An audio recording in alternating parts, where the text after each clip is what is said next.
Hello दोस्तों, आज हम आपके लिए लेकर आए हैं CBSE class 10th Hindi NCERT solution Kritika chapter 5 मैं क्यों लिखता हूँ। इस चैप्टर के कुछ क्वेश्चंस पाठ्यपुस्तक में दिए हुए, उसके हम आंसर आपके लिए लेकर आए हैं। पहला क्वेश्चन है, लेखक के अनुसार प्रत्यक्ष अनुभव की अपेक्षा अनुभूति उनके लेखक में कहीं अधिक मदद करती है, क्यों? तो इसका आंसर है, लेखक के अनुसार प्रत्यक्ष अनुभव वह होता है तो हम सामने घटित होते हुए देखते हैं, परंतु अनुभूति संवेदना और कल्पना के सहारे उस सत्य को आत्मसात कर लेती है। यह वास्तव में कृतिकार के साथ घटित नहीं होती। अनुभव की तुलना में अनुभूति उसके हृदय के सारे भावों को बाहर निकालने में उसकी मदद करती है। जब तक हृदय में अनुभूति न जागे, लेखन करना संभव नहीं है, क्योंकि यही हृदय में संवेदना जागृत करती है और लेखन के लिए मजबूर करती है। लेखक अपनी आंतरिक व्यवस्था के कारण लिखने के लिए प्रेरित होता है।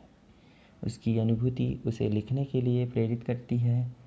वह स्वयं भी वह लिखने के लिए प्रेरित होता है। इसलिए लेखक लेखन के लिए अनुभूति को अधिक महत्व देता है। नेक्स्ट प्रश्न है, लेखक ने अपने आप को हिरोशिमा के विस्फोट का भोक्ता कब और किस तरह महसूस किया?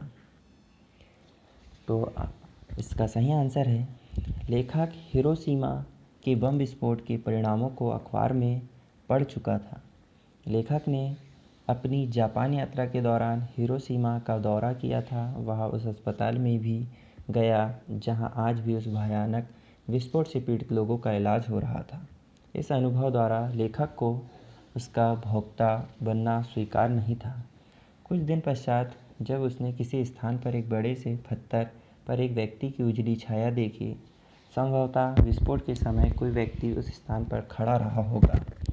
विस्फोट से विसर्जित रेडियोधर्मी पदार्थ ने उस व्यक्ति को भाप बनाकर उड़ा दिया और पत्थर को झुलसा दिया।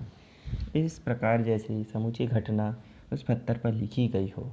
इस प्रत्यक्ष अनुभूति ने लेखक के हृदय को झकझोर दिया। इस प्रकार लेखक हिरोशिमा के विस्फोट का भोक्ता बन गया। नेक्स्ट प्रश्न है, मैं क्यों लिखता हूँ के आधार पर बताइए कि लेखक को कौन सी बातें लिखने के लिए प्रेरित करती है। तो इसका आंसर है, किसी भी लेखक को लिखने के लिए आर्थिक व्यवस्था, आंतरिक व्यवस्था, प्रसिद्धि पाने की इच्छा और संपादक व प्रकाशन का आग्रह प्रेरित करता है। नेक्स्ट प्रश्न है, मैं क्यों लिखता हूँ के आधार पर बताइए कि किसी रचनाकार के प्रेरणा स्रोत किसी दूसरे को कुछ भी रचने के लिए किस तरह उत्साहित कर सकते हैं। इसका सही आंसर है, किसी रचनाकार को उसकी आंतरिक व्यवस्था रचना करने के लिए प्रेरित करती है, परंतु कई बार उसे संपादकों के दबाव व आग्रह के कारण रचना लिखने का प्रयास करना पड़ता है, परंतु मन की व्याकुलता ही उसके लेखन का मूल कारण बनती है। नेक्स्ट प्रश्न है, कुछ रचनाकारों के लिए आत्म अनुभूति स्वयं के अनुभव के साथ साथ बाह्य दबाव भी महत्वपूर्ण होता है। ये बाह्य दबाव कौन कौन से हो सकते हैं, समझाइए। तो इसका आंसर है, कोई आत्म अनुभूति स्वयं के अनुभव उसे हमेशा लिखने के लिए प्रेरित करते हैं, परंतु इनके साथ साथ बाह्य दबाव भी महत्वपूर्ण होते हैं जो लेखक को लिखने के लिए प्रेरित करते हैं। ये इस प्रकार है, पहला आर्थिक लाभ की आकांक्षा, सामाजिक परिस्थितियाँ, संपादकों का आग्रह, विशिष्ट के पक्ष में प्रस्तुत करने का दबाव। नेक्स्ट प्रश्न है, क्या बाह्य दबाव केवल लेखन से जुड़े रचनाकारों को ही प्रभावित करते हैं या अन्य क्षेत्रों से जुड़े कलाकारों को भी प्रभावित करते हैं और कैसे? उत्तर है, बिल्कुल, ये दबाव किसी भी क्षेत्र के कलाकार हो सबको समान रूप से प्रभावित करते हैं। कलाकार अपनी अनुभूति या अपनी खुशी के लिए अवश्य अपनी कला का प्रदर्शन करता है। परंतु उसके क्षेत्र की व्यवस्था एक रचनाकार से अलग नहीं है। जैसे अभिनेता, मंच कलाकार या नृत्यकार, इन पर निर्देशक का दबाव रहता है। गायक गायिकाएं, इन पर आयोजकों और श्रोताओं का दबाव बना रहता है। मूर्तिकार, इन पर बनवाने वाले ग्राहकों की इच्छाओं तथा पसंद का दबाव रहता है। चित्रकार, इन पर बनवाने वाले ग्राहकों की इच्छाओं का दबाव रहता है। नेक्स्ट प्रश्न है, हिरोशिमा पर लिखी कविता लेखक के अंतः व बाह्य दोनों दबाव का परिणाम है, यह आप कैसे कह सकते हैं? तो इसका आंसर है, लेखक जापान घूमने गया था तो हिरोशिमा में उस विस्फोट से पीड़ित लोगों को देखकर उसे थोड़ी पीड़ा हुई, परंतु उसका मन लिखने के लिए उसे प्रेरित नहीं कर पा रहा था। हिरोशिमा के पीड़ितों को देखकर लेखक को पहले ही अनुभव हो चुका था, परंतु जले पत्थर पर किसी व्यक्ति की उजली छाया ने उसको हिरोशिमा में विस्फोट से प्रभावित लोगों के दर्द की अनुभूति कराई, लेखक को लिखने के लिए प्रेरित किया। इस तरह हिरोशिमा पर लिखी कविता लेखक के अंतः व बाह्य दोनों दबाव का परिणाम है। नेक्स्ट प्रश्न है, हिरोशिमा की घटना विज्ञान का भयानकतम दुरुपयोग है। आपकी दृष्टि में विज्ञान का दुरुपयोग कहाँ कहाँ और किस तरह से हो रहा है?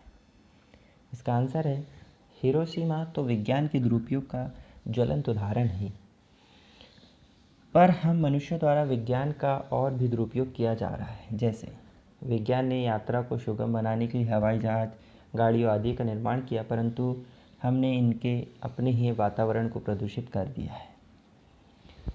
इस विज्ञान की देन के द्वारा आज हम अंग प्रत्यारोपण कर सकते हैं, परंतु आज इस देन का दुरुपयोग कर हम मानव अंगों का व्यापार करने लगे हैं। विज्ञान के दुरुपयोग से भ्रूण हत्याएं बढ़ रही हैं। विविध कीटनाशकों का प्रयोग आत्महत्या के लिए होता है। विज्ञान ने कंप्यूटर का आविष्कार किया, उसके पश्चात उसने इंटरनेट का आविष्कार किया। ये उसने मानव के कार्यों के बोझ को कम करने के लिए किया। हम मनुष्यों ने इन दोनों को दुरुपयोग कर वायरस व साइबर क्राइम को जन्म दिया है।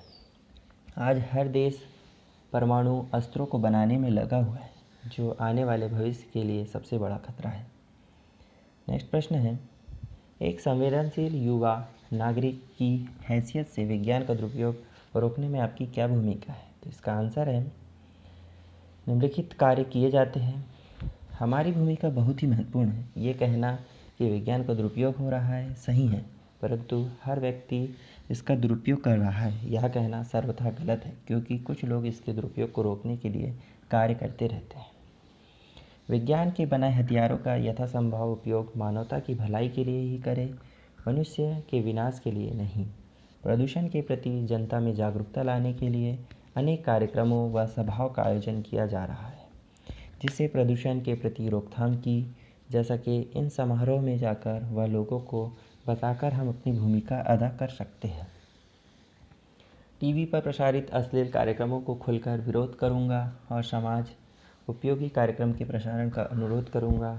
इस प्रकार की भूमिका के कारण हम विज्ञान के दुरुपयोग को रोक सकते हैं। इस प्रकार इस पाठ के क्वेश्चन आंसर आपके सामने है।